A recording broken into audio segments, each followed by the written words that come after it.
असुरों को भी मुक्ति प्रदान करते हैं। हालांकि असुरों की मुक्ति में भक्तों की मुक्ति में अंतर है, फिर भी उनकी गति सेम ही होती है, सेम ही होती है। तो भगवान के कार्य हैं, इसलिए कहते हैं कि मैं संपूर्ण जीवों का ईश्वर हूं, मालिक हूं, भगवान हूं। और संपूर्ण जीव चाहे असुर हो या सुर हो, वास्तव में तो भगवान के ही अंश हैं। जब भगवान प्रकट होते हैं तो भगवान के कार्य से संपूर्ण जीव को लाभ मिलता है। और जब भगवान लीला करते हैं तो जो असुर बचे हुए हैं तो लीला सुन करके, जब वो लीला भगवान की लीलाओं के को भक्तों के मुंह से सुनते हैं तो उनका आसुरी भाव नष्ट होता है, उनका आसुरी भाव नष्ट होता है। जब हम भगवान की यही भगवत गीता जो हम सुन रहे हैं, जब भक्तों के मुंह से सुनते हैं तो जीव का आसुरी भाव नष्ट होता है। जीव का आसुरी भाव का अपना वर्तमान समय में हम लोग का आसुरी स्वभाव है। इस आसुरी स्वभाव के कारण कहते हैं, सोचते हैं हम मालिक हूं, मैं भोक्ता हूं, इस संसार का मालिक हूं, मैं आनंद लेने वाला हूं, हमारे आनंद, ये आसुरी स्वभाव है। हालांकि जीव न तो मालिक है न तो भोक्ता है, जीव केवल भोग्य है, किसी की सेवा करता है, आनंद के लिए कार्य करता है। इस संसार में हम देख सकते हैं हर व्यक्ति एक दूसरे की सेवा कर रहा है, सेवा करते दूसरे के आनंद के लिए कार्य कर रहे हैं।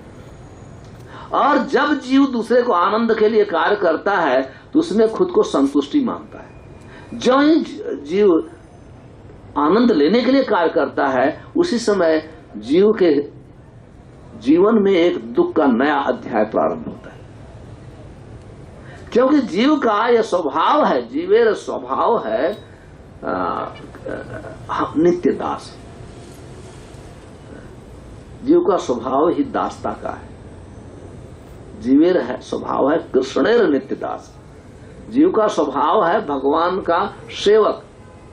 तो हम भगवान की सेवा नहीं कर रहे, लेकिन जो सेवक का स्वभाव है वो चारों तरफ कर रहे हैं।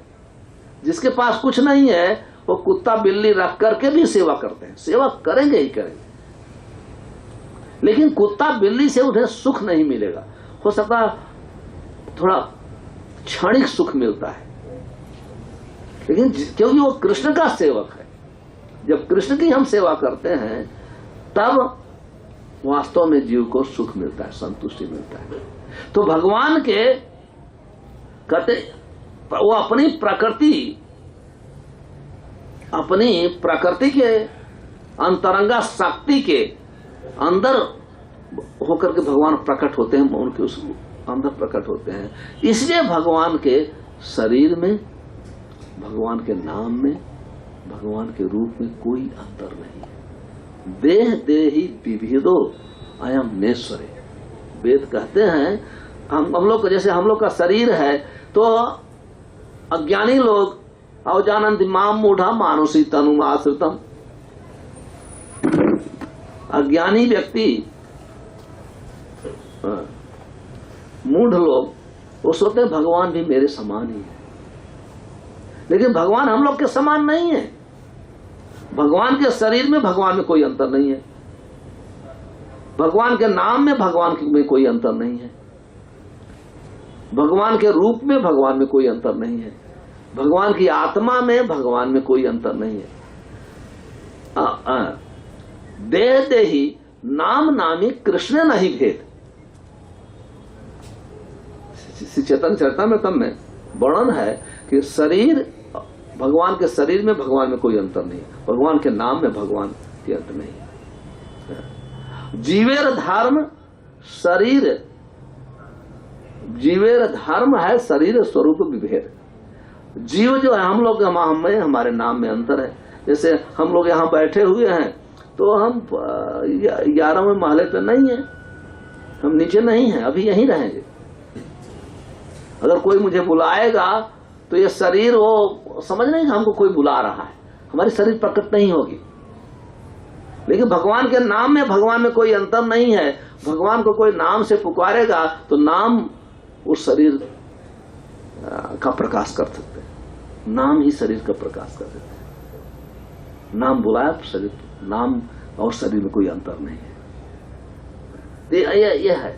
तो कहते हैं, इसलिए कहते हैं कि मैं आत्माया संभवन, आत्माया का अर्थ है कि हमारा जो वही स्वरूप है, जो लोग गोलोक वृंदावन में है, वही स्वरूप में मैं आता हूं, कोई अंतर नहीं है। लेकिन अवजानन्ति माम मूढ़ा मानुषिम तनुमाश्रितम परम भावम जानन्तो मद भूत महेश्वरम। कहते हैं अवजानन्ति माम मूढ़ा, जब भगवान उसी स्वरूप में आते हैं तो हम लोग क्यों नहीं समझ पाते हैं? कहते अवजानन्ति माम मूढ़ा, वो मूढ़ है। क्यों मूढ़ है? कि मेरी माया शक्ति के वशीभूत है। दैवी ही ये सा गुणमयी मम माया तुरंत है, वो मेरी माया शक्ति के वशीभूत है, इसलिए उनका ज्ञान ढक लिया हुआ है। वो शरीर माया की दी हुई है, इसलिए माया रूपी शरीर में हम हमेशा ज्ञान में होते हैं, निरानंद हमेशा दुख में होते हैं, और हर चीज क्षणिक होता है। तो जब जीव ये भगवान के स्वभाव को समझता है, इसके बाद उसे ज्ञान होता है, उसे ज्ञान होता है। जब तक हम भगवान के जन्म के, इसलिए भगवान इस दिव्य ज्ञान, इस अध्याय का नाम दिव्य ज्ञान, ट्रांसडेंटल नॉलेज। तो भगवान के विषय में ज्ञान प्राप्त करना ही दिव्य ज्ञान है। तो भगवान अपना स्वयं ज्ञान दे रहे हैं कि किस प्रकार से उनकी प्रकृति क्या है। प्रकृति का अर्थ है शक्ति, उनकी शक्तियां हैं, और जो उनकी आध्यात्मिक शक्ति है, अंतरंगा शक्ति है, वो भगवान के आनंद के लिए कार्य करती है। आनंद के लिए, कभी कभी भगवान की जो अंतरंगा शक्ति है और भगवान के ज्ञान को भी आनंद के लिए ढक देती है। भगवान की कभी कभी ऐसे होता है, जैसे आप भगवान की लीलाओं में पाएंगे, श्रीमद् भागवतम पढ़ेंगे, 10वां स्कंद में वर्णन है। लेकिन इसका अर्थ नहीं समझना चाहिए कि भगवान अज्ञान में, नहीं, भगवान हमेशा पूर्ण ज्ञान में रहते हैं। तो श्रील प्रभुपाद जी बहुत सुंदर उदाहरण देते हैं अपने तात्पर्य में। चूंकि भगवान का प्राकट्य तथा तिरोभाव सामान्य जीव से भिन्न है, अतः स्पष्ट है कि वे शाश्वत हैं, अपनी अंतरंगा शक्ति के कारण आनंद स्वरूप है, और इस भौतिक प्रकृति द्वारा कभी कलुषित नहीं होते हैं। भगवान इस भौतिक जगत में आते हैं, लेकिन भौतिक जगत के गुणों से कभी प्रभावित नहीं होते, कभी भी कलुषित नहीं होते। ये भौतिक गुण उनको स्पर्श ही नहीं कर सकते। जब हम भौतिक वस्तुओं से हम भगवान की सेवा करते हैं, उस भौतिक वस्तु में भौतिक गुण अप्रकट हो जाते हैं।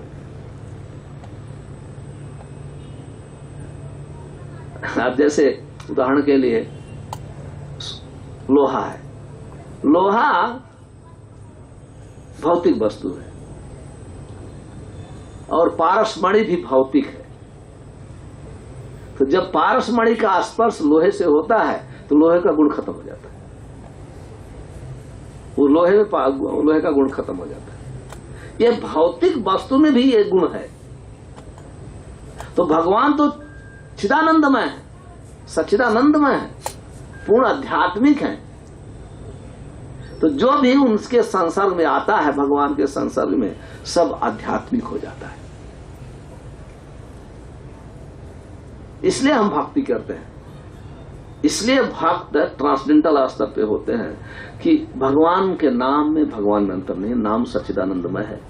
और कहते हैं भगवान का नाम षड ऐश्वर्य पूर्ण है, अपने संपूर्ण ऐश्वर्यों के साथ प्रकट होते हैं।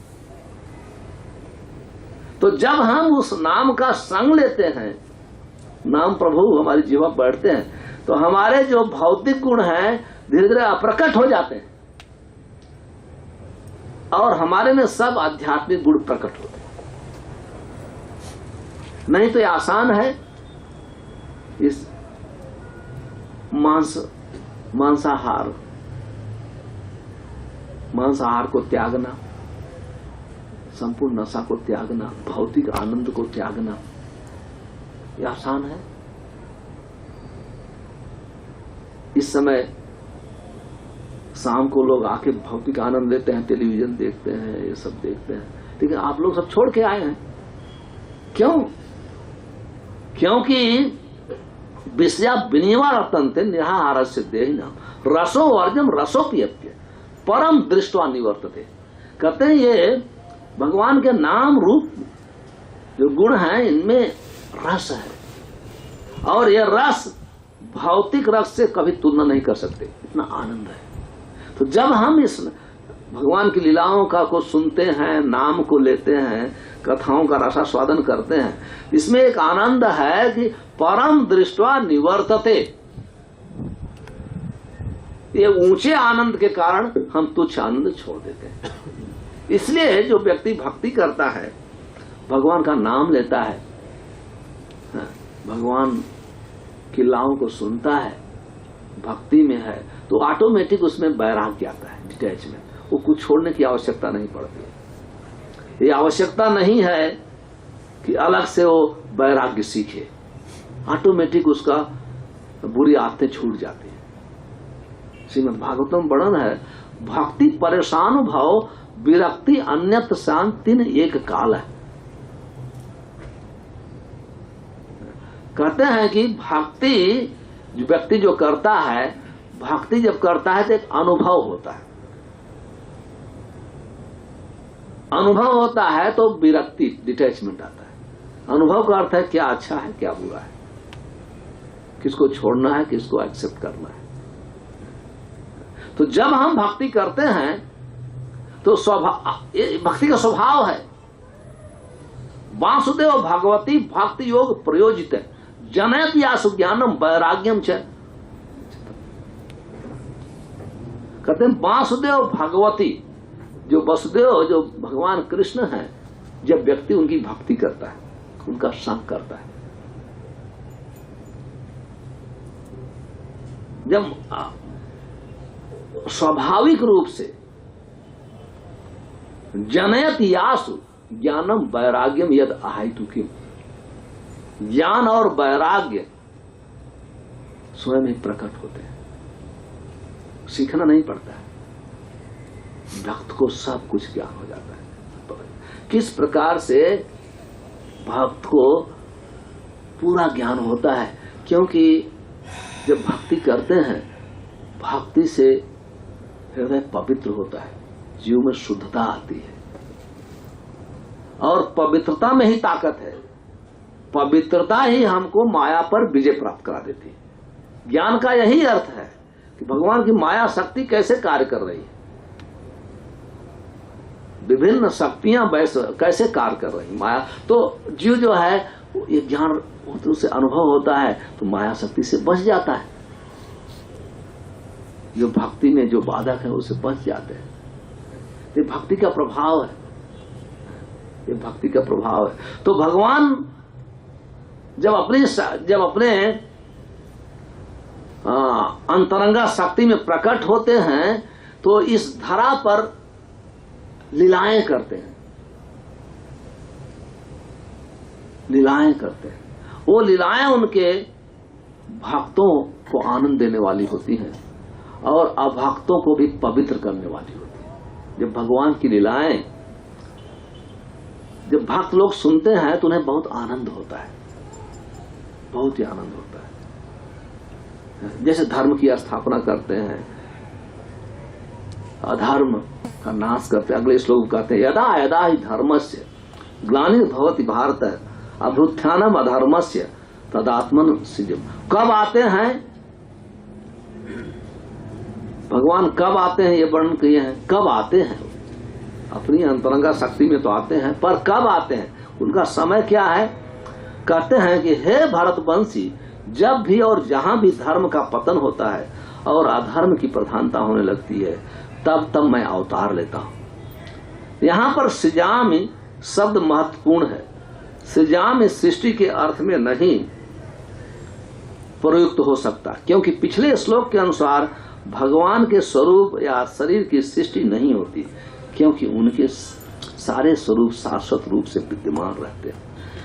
अतः सृजान का अर्थ है भगवान स्वयं यथा रूप में प्रकट होते हैं। यद्यप भगवान कार्यक्रमानुसार अर्थात ब्रह्मा के एक दिन में 7वें मनु के 28वें युग में द्वापर के अंत में प्रकट होते हैं, किंतु वे इस नियम का पालन करने के लिए बाध्य नहीं है, वे स्वेच्छा से ही प्रकट होते हैं।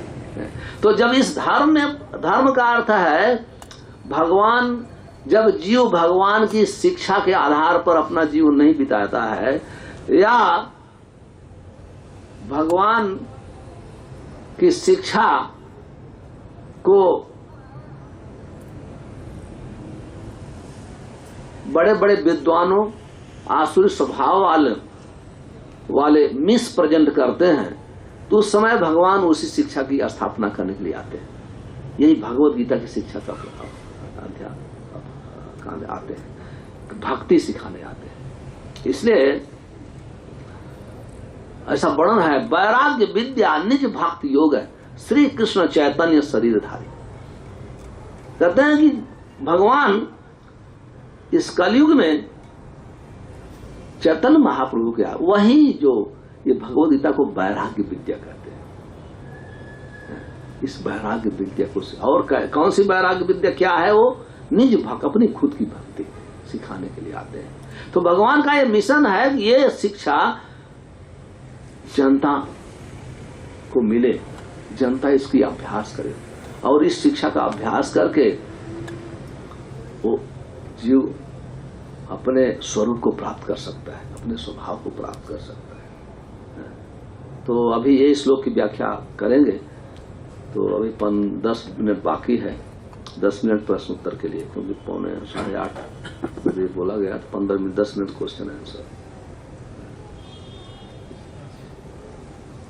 हरे कृष्ण।